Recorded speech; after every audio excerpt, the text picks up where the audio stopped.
In the early 80s, I lived in Okinawa, Japan. My dad thought that seeing the world would be an adventure that would help my brother and I become better men. And I have to say, I think he was right. Being in the military showed me cultures many would never get to experience, and I am thankful for every experience that life gave to me, even the scary ones.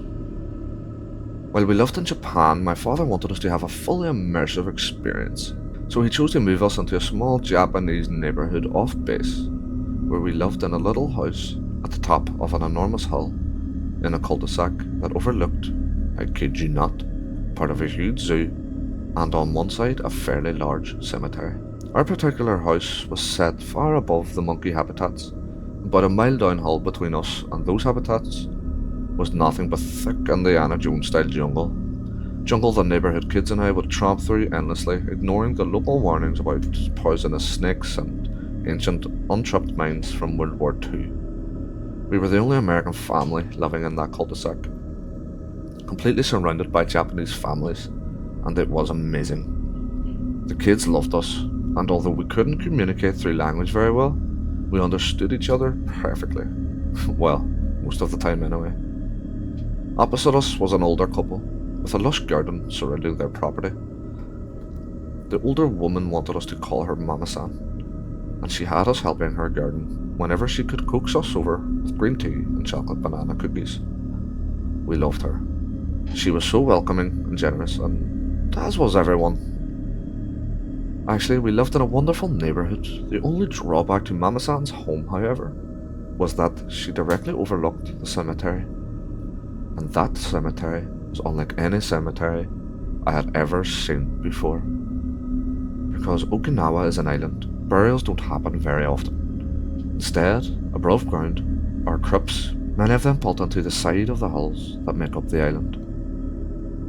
The crypts are large, made of huge arcs of polished stone, set over a large square of that stone, which has a square inset cut into the middle of it, for the coffin to be placed inside.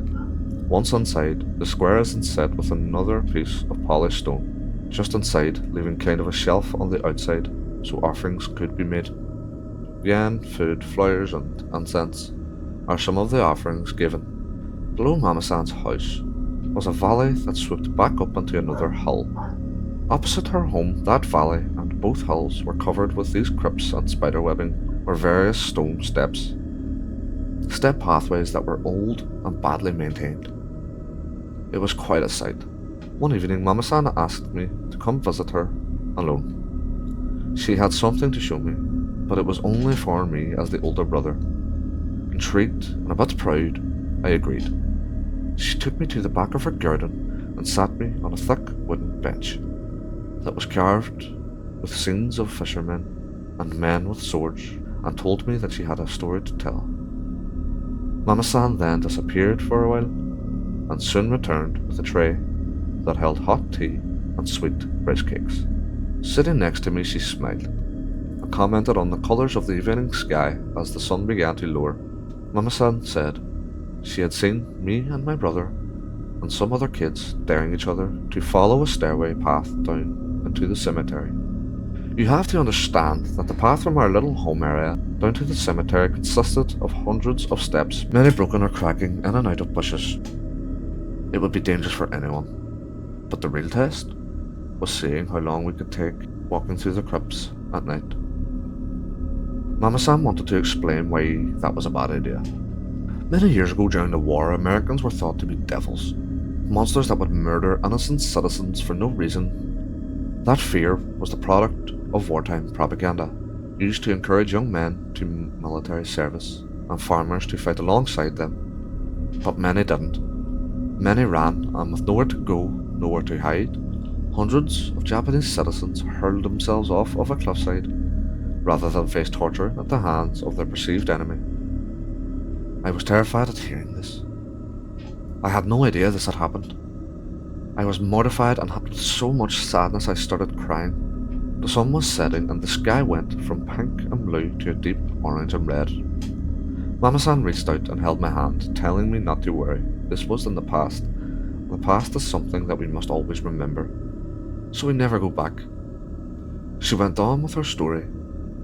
One young woman had followed through with the sacrifice with her 2 young children, but she survived the fall. She was in a coma for months. When she did regain consciousness, she was horrified to realize she was not with her children. They had been buried somewhere in that cemetery below in an unmarked crypt that held many others. The woman would spend days and nights searching the cemetery, crying in pain, the torment of her loss unbearable, until the day she threw herself into the ocean to hopefully be reunited with her lost family. But they say she never found her children. Her act of suicide doomed her to purgatory. She would remain tortured for eternity. The sun had disappeared, the cemetery drowned in inky blackness. The main path dotted with dim broken lights, feebly illuminating small areas. Mama-san continued. She still wanders the cemetery, she said, looking for her kids. You can hear her crying. And then she pointed down. I didn't want to, but I did. I looked in the back of the cemetery. In the darkness, there was a white figure. At first, a bright white shimmer moving slowly, kind of shaking. It moved from side to side, like it was moving among the crypts. And you could actually hear the crying softly at first. But then, low moans and whimpers of pain. As it got closer, I was terrified. I wanted to run, but Mama-san held my hand and whispered that she wouldn't come up here. We were too far, but that is why you shouldn't go down there after dark. She said many don't know her story and call her the White Witch, which angers her. It's best to stay away and it's best to pray for her, Mama-san said. Mama-san said she comes out to see her often, hoping that one day she will find her salvation. Needlessly to say, I never went down to that cemetery. Not once. And I never sat back there with Mama-san again. That was enough for me. I did, however, visit Suicide Hill. It's called Peace Prayer Park now. Out of respect, I cried the whole time we were there. I prayed for the souls and for the forgiveness of so many.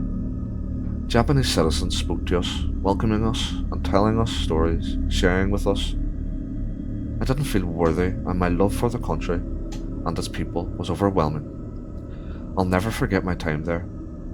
I'd like to go back to see if she's still there wandering the graves, looking for her children.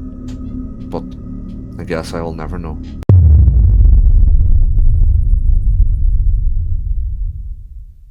Anyway, thank you for watching, guys. I appreciate you for staying this long. If you're still here, then please think about subscribing to the channel and liking the video. Further ado, guys, thank you so much. You're appreciated. Peace.